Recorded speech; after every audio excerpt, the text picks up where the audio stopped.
Pessoal, quando a incapacidade temporária ela pode se tornar definitiva? Isso mesmo, auxílio-doença. O que acontece? Nós estamos tendo mudanças aí no INSS, com derrubada de veto, da incapacidade total, esse problema de fraude, de roubo, travamento de empréstimo consignado, tá tudo aqui em vídeos, tá? Em vídeos anteriores que eu sempre falo que é importante vocês fazerem pesquisa aqui no canal. Bom, o auxílio-doença, vocês sabem que é aquele benefício que você vai receber temporariamente do INSS, tá? Ele tem um caráter provisório para situações de que você sofreu um acidente, uma doença que te impeça de exercer a sua atividade, garantindo aí o seu sustento. Mas para você ter esse benefício, você sabe que você tem que atender requisitos, tá? E há mudanças, por exemplo, para incapacidade total, que muita gente acha que vale a pena, ela acontece, mas ela precisa ter uma constatação, no caso aí, que de temporária ela passou para definitiva e não pode mais ser reabilitada essa condição de incapacidade temporária. O processo para essa conversão, geralmente, ele começa com as perícias médicas do INSS, que avaliam periodicamente se você está recebendo o auxílio-doença. Quando o perito entende que não há mais possibilidade de recuperação ou reabilitação para qualquer outra atividade, ele pode emitir um parecer aí informando e transformando o benefício temporário em permanente. Mas agora, pessoal, isso sempre foi muito difícil de acontecer. Existia uma época no INSS que quem ficasse 2 anos, por exemplo, de auxílio-doença pelo mesmo motivo, sempre prorrogando, desculpa, o próprio perito do INSS fazia essa conversão, dependendo do resultado de exames complementares que eram pedidos. E esse parecer não era necessário você, por exemplo, hoje as dificuldades. Hoje é difícil até você conseguir a concessão do auxílio-doença, muitas vezes, tá? Nem toda doença, o INSS diz, ou sequela, leva a direito ao benefício, e muito menos a aposentadoria por incapacidade, tá? O critério não é apenas o diagnóstico da enfermidade, mas sim a incapacidade que provoca para o exercício da atividade habitual, ou a outra atividade que seja compatível com a profissão, o que impediria a concessão do benefício definitivo. É aquilo que eu falo, o INSS julga, não a doença. Tem muita gente que me pergunta que às vezes, eu tenho a doença X no CID tal, meu CID é tal, a doença é tal. Dá direito ao benefício? Meu amigo, minha amiga, eu não sou médico em primeiro lugar. E segundo, eu já falei várias vezes, o INSS não julga a doença. O INSS julga a incapacidade. Você pode ter a doença que for. Uma gripe pode te deixar incapaz e te conceder o benefício.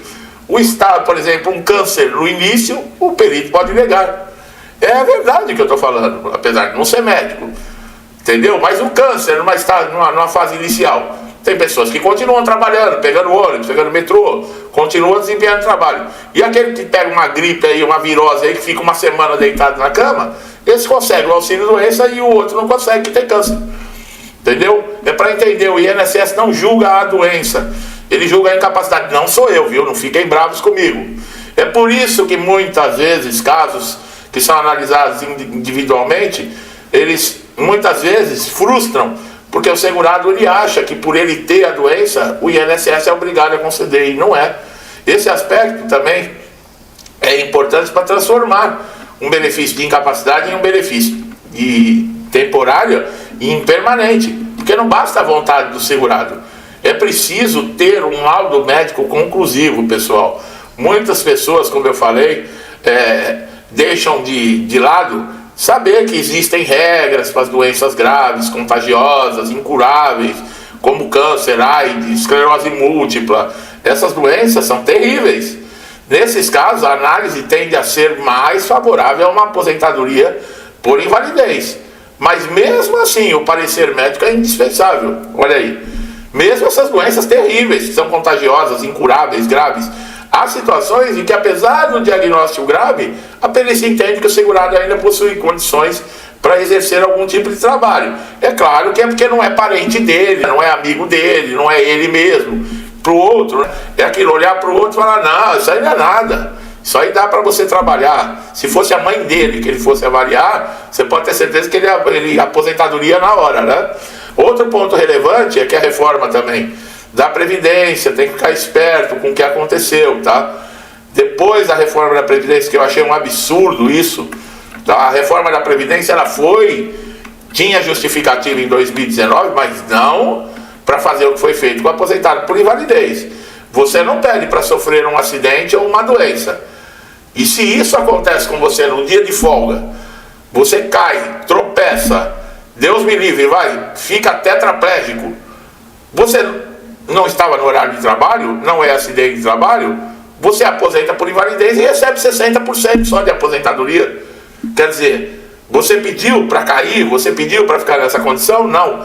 Agora, se você, por exemplo, no trabalho, você cai, tropeça e fica tetraplégico, você tem 100%. Ué, mas o acidente não é o mesmo? As condições não eram a mesma? O que mudou é que um foi dentro do trabalho e o outro foi dentro de casa. E aí? Esse que foi dentro de casa, ele tem que ser prejudicado? Isso é um absurdo. E isso foi feito na reforma da Previdência em 2019. Agora, eu digo uma coisa, está lá no Supremo Tribunal Federal para decidir se isso é constitucional ou não. Mas lá também os caras estão preocupados com tudo, menos com... Para vocês terem uma ideia, a gente não ouviu um pio até agora daqueles togados com relação à roubalheira do INSS. Por que será? Vocês já ouviram alguma coisa com relação a isso? Esses caras era para tudo estar sendo julgado, era tudo para estar sendo investigado, o dinheiro deles era para ter sido bloqueado, e não aconteceu nada até agora. A gente está ouvindo que vai pagar, mas quem vai pagar somos nós ainda. O ladrão ainda vai ficar com o dinheiro e nós é que vamos pagar com nossos impostos. Para aqueles que recebem auxílio-doença há muito tempo, tem gente aqui que não gosta quando ouve a verdade. Tem gente aqui que se sente torturado de eu ouvir essas coisas. É capaz de me processar, porque se sente torturado de ouvir a verdade. A chance de conversão para aposentadoria definitiva, ela pode aumentar, tá? Especialmente quando há um agravamento na doença, impossibilidade comprovada de uma readaptação profissional, que você não pode ter condições mais de trabalhar em nenhuma outra função. Entretanto, o segurado ele pode ter o benefício cessado se a perícia entender que ele recuperou a capacidade. Você vai lá pedir a aposentadoria por invalidez e acaba saindo até sem o auxílio-doença. Por isso que eu falo, às vezes, é melhor em algumas coisas não mexer, tá, pessoal?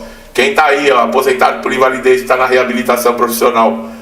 Ah, mas passei por perícia, pela assistente social e ela não me chama. Ela mandou aguardar, eu já estou anos, eu estou desesperado. Vai lá fuçar que você vai ver o que acontece. Você acaba saindo da reabilitação e ainda perde o benefício. Tem coisas que não se mexe, pessoal. E outra, em caso de reabilitação, é o INSS que tem que se preocupar com isso, não é você. Você está lá na reabilitação, está recebendo seu salário, o INSS que resolva. Ele não pode cessar o seu benefício, cessar o seu pagamento enquanto você está na reabilitação. E você está preocupado, perdendo noite de sono, por quê? Bom, pessoal, casos aí que são injustos, né? Que isso acontece a toda hora, a via judicial, como nós falamos, tá? Esse papo de recorrer dentro de INSS e tal, junta de recursos, isso é tudo conversa mole, tá? Ali é amiguinho julgando amiguinho e corporativismo entre eles, ninguém solta a mão de ninguém lá dentro, que se dane os segurados, tá bom? Então não entra nesse papinho que a gente dá direito à defesa. Dá direito porcaria nenhuma. Eu queria falar um palavrão aqui, mas eu não posso. Então o negócio é o seguinte, é ir direto para a justiça, tá? Que vai determinar através de perícia se você tem ou não direito a uma incapacidade total, se você vai continuar no auxílio-doença, se você vai para reabilitação ou não, entendeu? Esse papo de ficar ali. Se você vai nessa conversinha do INSS, nossa, eles fazem as coisas para mostrar para os outros lá fora. Mas nós aqui que pagamos impostos, que se exploda. Essa é que é a verdade, tá, pessoal? Lembrando, tá, que situações de doença profissional, acidente de trabalho, a aposentadoria por invalidez, ela, como eu falei, tem um valor superior. Estabilidade garantida, olha aí. E você, meu amigo e minha amiga, que não está no horário de trabalho, se cuida. Se cair, se machucar e aposentar por invalidez é 60%, não adianta chorar. E outra coisa, o contrato de trabalho fica suspenso, viu? Ah, mas eu tenho... eu fiz um vídeo esses dias falando com relação a isso, tá? O negócio tá meio complicado, viu, minha gente? Toma cuidado, viu? Meu amigo e minha amiga que estão chegando a primeira vez aqui no canal, eu espero que tenha dado para entender o que é. e as sacanagens que existem, mas isso não é nada. Se você assistir vídeos aqui sobre outros assuntos, você vai ver que o buraco é bem mais fundo, tá? Então fique atento aqui às nossas atualizações, que você só tem a ganhar com isso, tá bom? Se inscreva no canal, ative o sininho para todas as notificações, que assim você não perde conteúdo. E você, meu amigo e minha amiga, que estão sempre me incentivando aqui, como sempre, que Deus abençoe a casa, a vida, a família de vocês, com muita paz, saúde e prosperidade, com tudo de bom. Tudo que eu desejo para mim e para minha família, eu lhes desejo em dobro. Deixo um forte abraço e até os próximos vídeos.